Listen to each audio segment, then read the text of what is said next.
Hey, what is up, Design Squad? Welcome back to another Design Tool Tuesday installment. And you might be asking, hey, why are you sharing Figma right now? And the tool is really one of the resources in Figma family done by Figma designers. If you go to, let's say, to Figma's website, you're gonna find plenty of different tools from Figma. But specifically what I wanna share with you is very simple Google font pairing. It's super common for, let's say, low fidelity prototypes and high fidelity prototypes to include something which is web safe Google fonts. If you are new to design, maybe it's something new. If you're not new, you definitely used Google fonts before, and typography which is already predefined, which front-end developers can immediately plug in and bring your designs to life. If you open this resource page, you're gonna find Montserrat, Lato, Railway, Open Sans, Roboto, Source Sans. It's kind of like the old school Tahoma or Verdana, those fonts which every designer used back in the day. Well, these are the key. If you remember from my previous video on font pairings, it was Typewolf.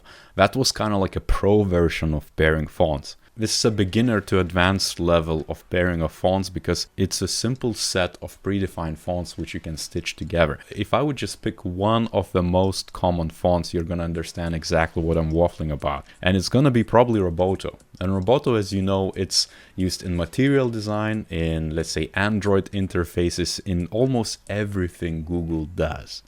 And so if I would just click get this pairing immediately into my Figma interface and see how those fonts are paired. And now just imagine for a second that you are considering to use Roboto, or let's say your client is using it, or you're working with a new brand where you're planning to use Roboto because it's quite clean, it's quite familiar for, let's say, Android users. Well, this would be a starter because you can actually see which of them you could use. And if I'll take, let's say, Railway, which is very different, everything from the weight of the lettering to kerning to just general style and spacing is very different from Roboto.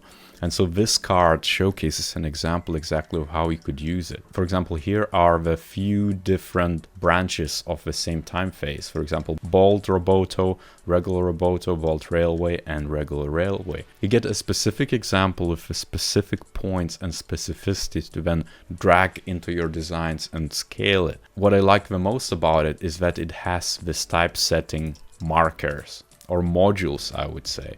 So you know exactly which font should refer to which of a typesetting module. If you're gonna design some links in your interface, they're a good idea in general terms, based off of what Figma designers came up with, is to use Railway, for example. For paragraph, you could use Railway regular at 20 points. For lead message, or what you could call a subtitle, let's say, you could use Roboto regular. So all your titles would be Roboto, your body text, your links, your call to action text would be Railway in a mixed way. So let's say this is bold, obviously at 20. The ratios, the weights of the fonts, the combination of it and general composition looks amazing.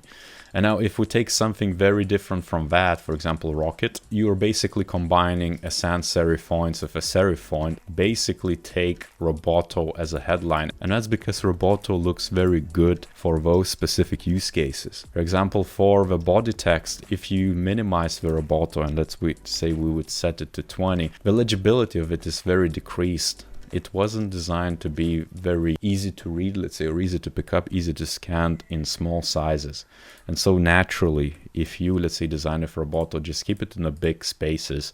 And then for a paragraph, let's say for options or call to action elements, you can pair it with Rocket. And same applies to every other font. As you can see in every example for Roboto, you have the titles for it. And then the body call to action links are Archivo, let's say, or Nunito, let's say, as a secondary font. And now immediately, if you wouldn't know how to apply this, which I think is quite straightforward, you just see it and you can immediately, get a gist of it, of how you can use it.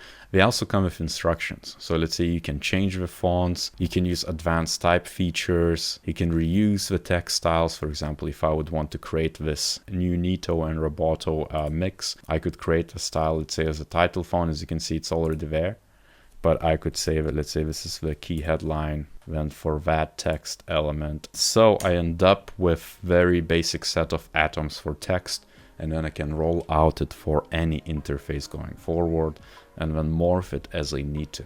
So that's a basic example of that. Now, of course, Google Fonts is massive. There's so many different fonts, but these are basically the key ones you can play with immediately. And I think if you would actually break down most of the interfaces which are on web as websites, at least one of these fonts always appears. Usually it's in a really bad way, and that's why I like this guide. You can actually see how they are implemented side by side, and you have a simple cards and simple stylings you can replicate and at least have a starting point.